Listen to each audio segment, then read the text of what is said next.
C'est fou le nombre de personnes qui ont un potentiel qui est magique et qui est extraordinaire. En fait, je crois que toutes les personnes qu'on pense extraordinaires sont juste des personnes qui sont ordinaires et qui savent activer leur zone extraordinaire, qui savent activer le magicien qui est en eux, qui savent activer le génie qui est en eux. En fait, je crois que vous aussi, vous êtes extraordinaire. Rappelez-vous le nombre de fois où vous avez su vous dépasser plus que la normale, peu importe le domaine. Et moi, je suis fasciné par ce truc-là. Je sais que là, si vous regardez cette vidéo, il y a de la magie en vous. Simplement, j'observe que la plupart des gens ne décident pas de s'autoriser à être extraordinaire. Être extraordinaire, ça commence par une décision. La décision de se dire « Oui, je suis extraordinaire. Oui, il y a de la magie en moi. Oui, je suis puissant. J'ai de la force. Je suis un homme charismatique, fort et puissant. Je suis une femme magique. Comme dirait ma chérie, je suis une lionne. Il y a du potentiel en vous. Déjà, c'est la première chose à réaliser. J'aimerais vous le rappeler qu'il y a de la magie en vous. Et quand on commence à réaliser la magie qui est en soi, qu'est-ce qui se passe? Le monde change. Les gens attendent que les autres vous disent qu'ils sont extraordinaires. Ça marche pas. Quand vous prenez la décision et quand vous vous donnez l'autorisation de révéler votre magie et votre potentiel au monde, les autres commencent à voir la magie. Les autres commencent à vous repérer comme une opportunité et vous dire à quel point vous êtes extraordinaire. Mais ce qui est fou, c'est que vous n'en avez plus besoin parce que vous vous êtes autorisé à échouer, vous vous êtes autorisé à être rejeté. Pourquoi? Parce que vous avez des rêves au fond de vous. Il y a une petite flamme au fond de vous. Il y a un truc qui sommeille en vous. Et personnellement, pendant des années, je l'ai étouffé. Je voulais pas écouter cette flamme qui demandait qu'à s'exprimer. Pourquoi? Parce que j'avais peur du regard des autres, j'avais peur de comment on me jugeait. J'aimais bien dire « Oh, j'aime pas la vie, je suis nul, je suis timide » et du coup on me plaignait. Mais arrêtez, si c'est ce qui se passe dans votre vie, je suis désolé.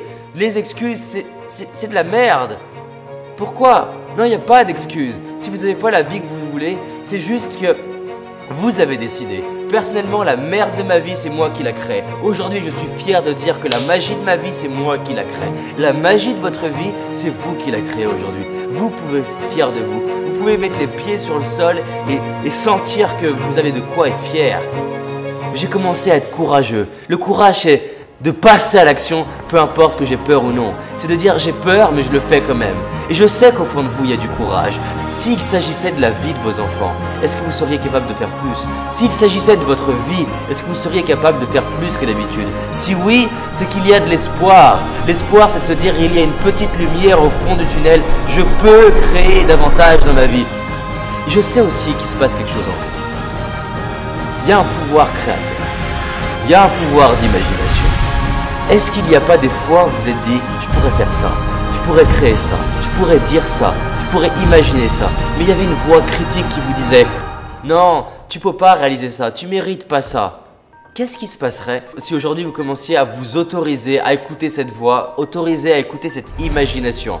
Les gens pensent que les autres sont plus créatifs, mais la réalité c'est que les créatifs sont juste des gens qui ouvrent le robinet, qui se libèrent, mais qui s'autorisent à ne pas être acceptés, à être humiliés pour leur imagination. Je sais qu'il y a de la magie en vous, je sais qu'il y a du potentiel en vous. J'ai fait plus de 200 interviews de gens qui sont considérés comme extraordinaires, mais c'est des gens simples et ordinaires, mais juste ils se sont dit oui j'ai le droit. Et comme dit Marianne Williamson, c'est que souvent la plus grande peur, c'est pas de ne pas réussir, la plus grande peur, c'est de révéler notre magie au monde. On a peur en fait de qu'est-ce qui se passerait si vraiment on ouvrait la vanne? Qu'est-ce qui se passerait? Vous avez peut-être des fois l'impression qu'il y a une partie de vous-même qui a envie de sortir de vous, qui a envie de faire plus, qui a envie d'exprimer ça. Imaginez si là, maintenant, vous fermez la vidéo et vous allez faire ce que vous ne faites pas d'habitude. Vous allez dire ce que vous ne dites pas d'habitude. Et vous allez vous prendre échec, rejet, humiliation. Pourquoi? Pas pour obtenir, pour vous autoriser à devenir cette meilleure version de vous-même.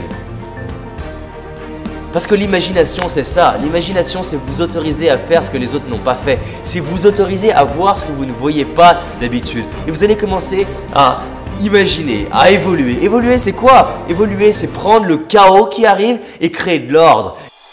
Évoluer, c'est accepter des nouveaux problèmes et à partir de ces problèmes, créer de la magie. Parce qu'en fait, quand on évolue, qu'est-ce qui se passe? On obtient des nouveaux bénéfices, des nouveaux avantages, des nouvelles responsabilités, mais en parallèle de ces nouvelles responsabilités, on obtient des nouveaux problèmes, des problèmes de qualité. Et si on ne réussit pas, c'est qu'on n'est pas prêt. Donc tout ça pour vous dire que vous avez tout. Tout est déjà là. Mais la vraie question, c'est combien de temps vous allez attendre pour créer la vie qui vous inspire? J'aimerais être là, j'aimerais vous dire, merde, créez la vie qui vous inspire. Et j'ai essayé de faire ça, ça ne marche pas. La seule chose que je peux vous dire, c'est combien de temps il va falloir attendre pour ne pas vous autoriser à passer le palier du dessus. Et peu importe que votre vie soit extraordinaire ou pas, je sais que tout le monde, à commencer par moi, on a un espace qu'on n'a pas envie de regarder. On a un bout d'ombre qu'on n'a pas envie de regarder parce que ça fait peur. Ça fait peur de dire oui, j'ai peur. Ça fait peur d'être vulnérable. Ça fait peur de réinventer sa vie. Mais qu'est-ce que c'est bon d'être là au bon endroit et de se dire oui, j'évolue. Oui, je suis sur la voie. Oui, je développe ma confiance. Oui, je me forme. Oui, je suis courageux. Oui, je m'implique. Oui, je fais des choses pour mes rêves. Alors là, mettez le pied au sol. Dites-vous, oui, je vais créer une journée magnifique. Peu importe le niveau de chaos dans ma vie, peu importe la difficulté, je vais tout transformer en magie. Peu importe les difficultés, je vais avoir de la gratitude. Passez cette journée comme si vous aviez été aveugle et que vous veniez de récupérer la vue. Imaginez comment serait votre journée si vous veniez de récupérer la vue aujourd'hui. Allez voir les personnes que vous aimez comme si vous veniez juste de les retrouver. Regardez ce qui va se passer si vous faites ça. Qu'est-ce qui va changer si vous faites ça? Quand vous dépassez vos peurs, ça vous dépasse. Vous donnez l'autorisation aux autres de faire pareil. Et comme dit Mandela, notre mission c'est de libérer notre lumière pour devenir une source de lumière pour les autres. Il y a de la magie en vous, il y a du potentiel en vous. Maintenant la seule question c'est combien de temps vous allez attendre pour créer ça et vous autoriser à faire de la magie. Créons une équipe de magiciens dans ce monde. Et réalisons que c'est possible pour nous, que c'est possible pour vous. Et que ça commence maintenant.